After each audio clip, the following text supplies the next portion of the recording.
Happy Independence Day. Yes, Q is a deep state psyop.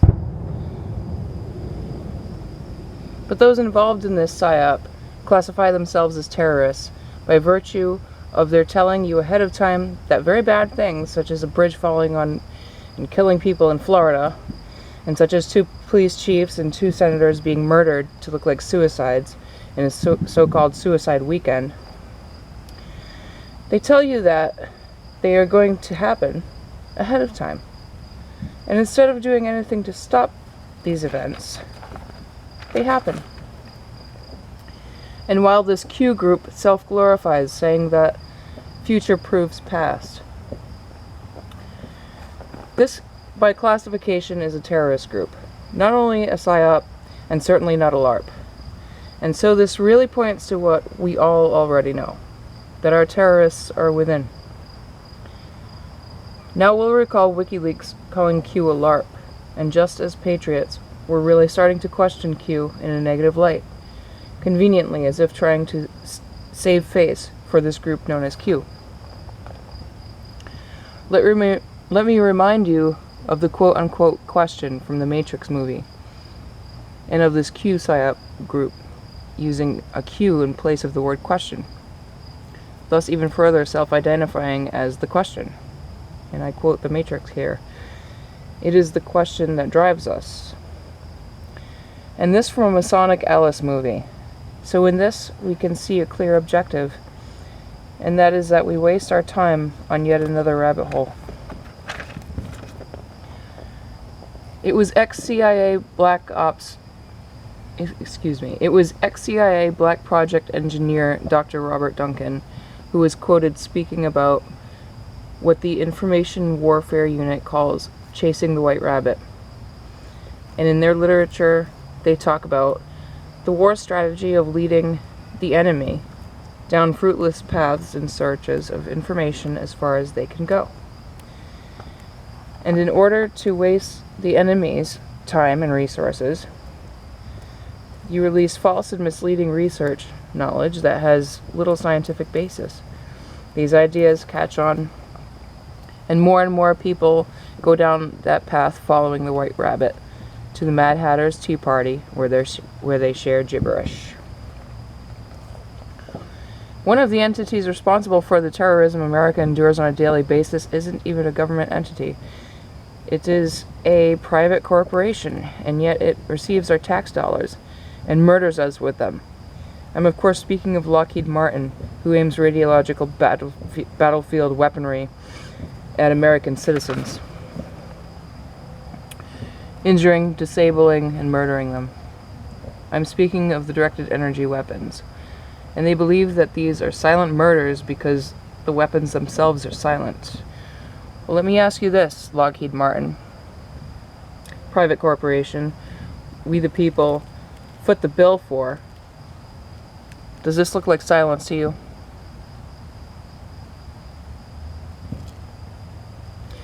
And this is not to exclude those responsible for the United States Navy's use of ELF, or extremely low-frequency weapons, on the American people as well. Also radiological battlefield weaponry. All you involved in this silent Holocaust rolling forward on the American people should be hung for treason and for war crimes against the American people.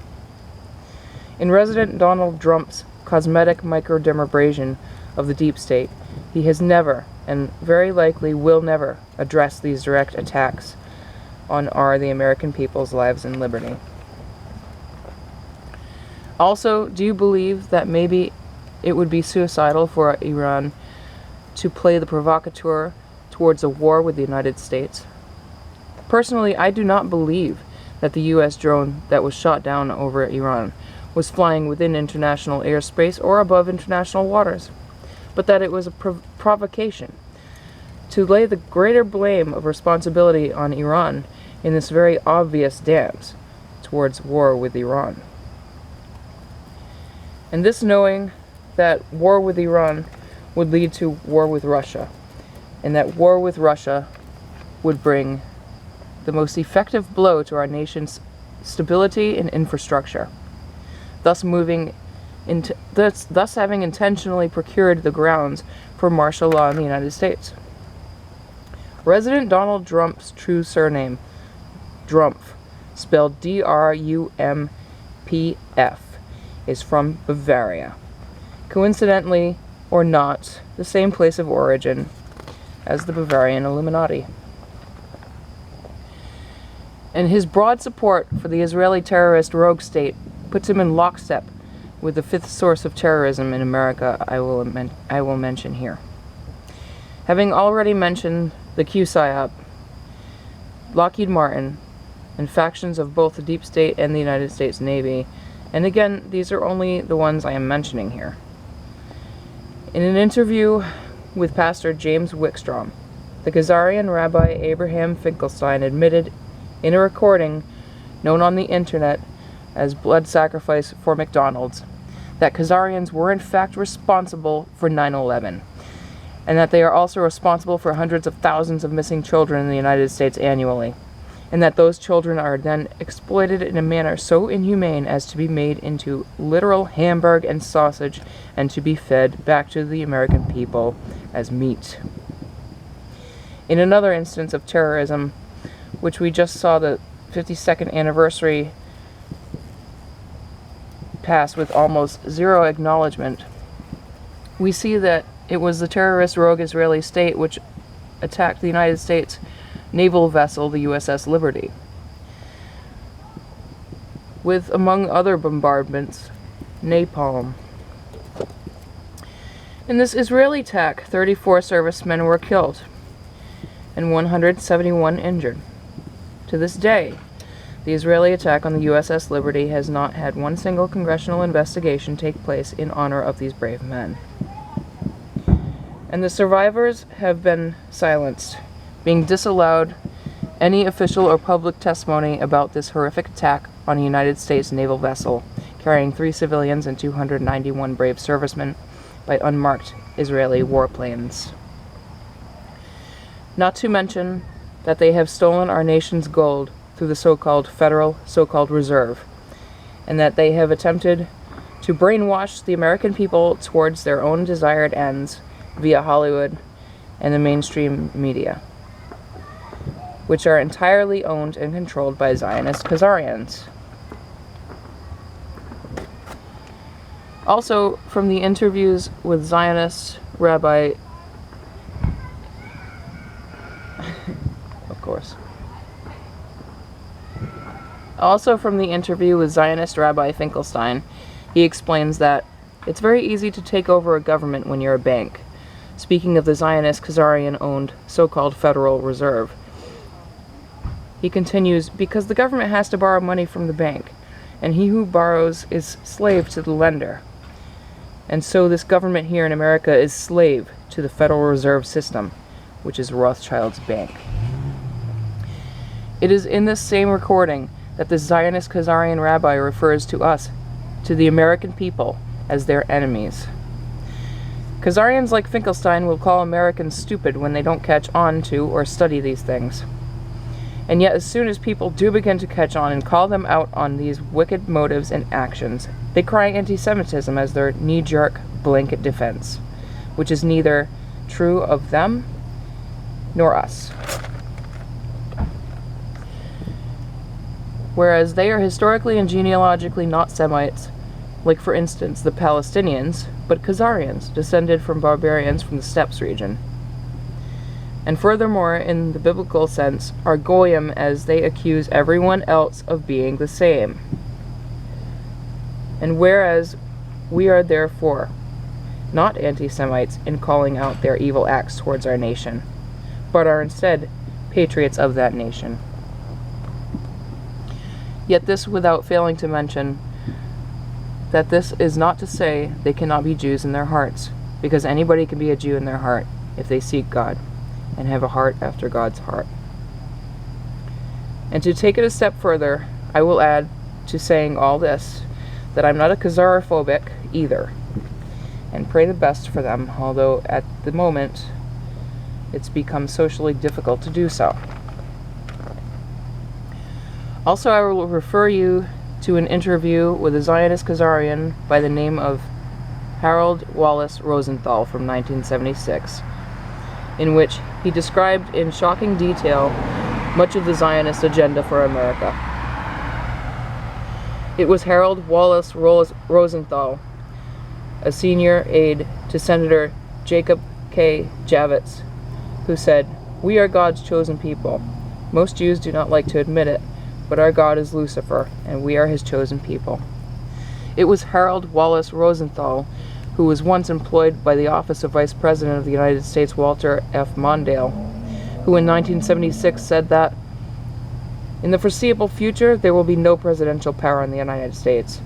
The invisible government is taking strength in that direction."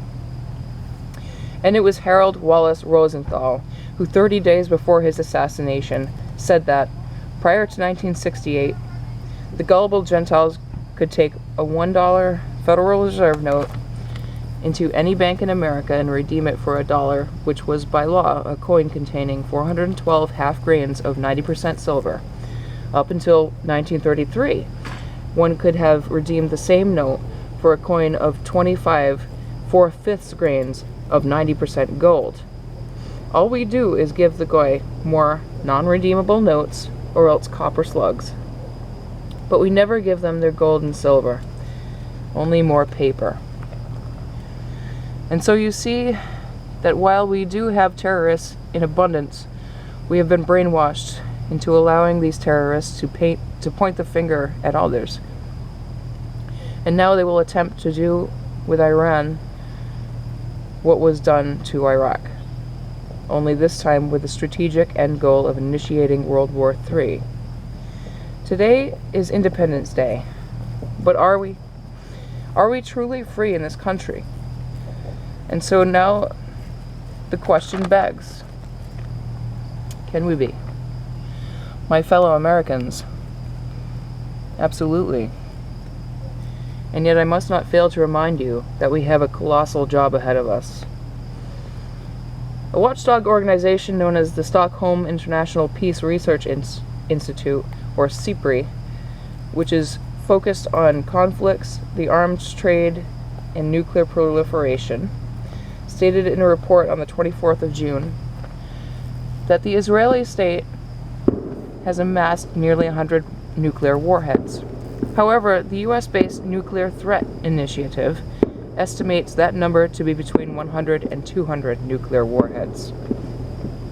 Last August, in the Negev Desert, Benjamin Netanyahu threatened to, and I quote, "wipe out the terrorist Israeli state's enemies using these same nuclear weapons." Benjamin Netanyahu, as well as resident Donald Drumpf and other Israeli sympathizers embedded within the United States, have accused Iran of, among other things, seeking to develop nuclear weapons, when in fact, as well as in contrast to these war horror accusations, both U.S. and the Israeli state's intelligence agencies have acknowledged that no such program exists in Iran. This as the terrorist Israeli state remains one of only 5 in the world yet refusing to sign the Treaty on the Non-Proliferation of Nuclear Weapons, a treaty with a goal towards global nuclear disarmament. The Israeli state contemptfully and arrogantly dubs its policy of refusing to comment on its own nuclear proliferation as nuclear ambiguity.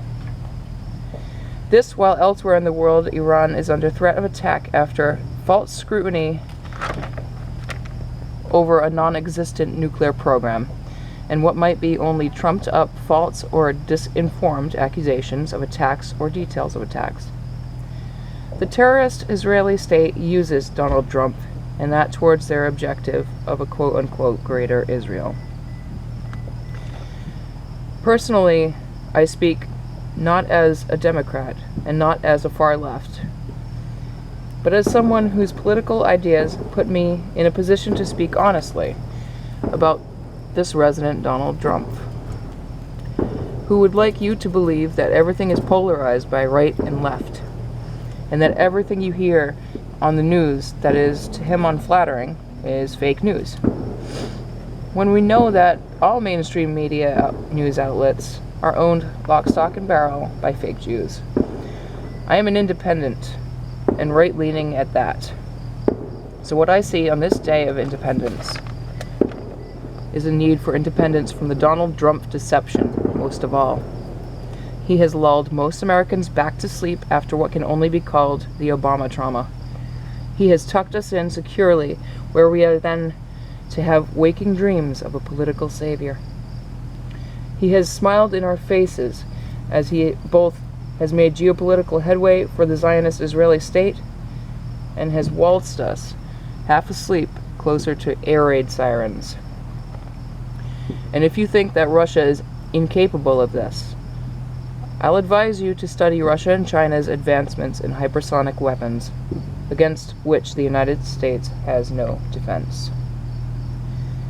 All the while, Donald Trump points a finger at a deep state and a military-industrial complex to which he could not be more of an asset. This Independence Day, let us no longer believe in the Donald Trump deception, and let us make strides towards a future where the Zionist-owned Federal Reserve banking system is no longer tolerated in our nation, but is instead subjected rightfully and constitutionally to extrication by the people and for the people, even if by force. The author, philosopher, and English statesman Edmund Burke once said that the only thing necessary for the triumph of evil is for good men to do nothing. And who I say that I have to be and when I say that I have to be clear, I do not mean terrorism. We are blessed that there exists a distinction between well-motivated and organized and constitutionally sound acts of brave patriotism in the name of our freedom and in the name of our future, and terrorism. And although they have tried to blur the lines, there is no alignment between the two. So if you believe, as I believe, that there is a need for revolutionary change in this nation, then know what our Constitution says, but also know that we have a constitutional right as well as duty to hang traitors and to extricate their strongholds from us. So happy 4th of July, Independence Day. And whether it is from terroristic psyops, government agencies, branches of our military, and even private corporations demanding our tax money to then attack us with that very same money, and ethnic groups' usurpation of our government and financial system, as it is recused of all levels of terrorism and mass murder on a president who goes to bat for them. May it this year truly signify becoming free.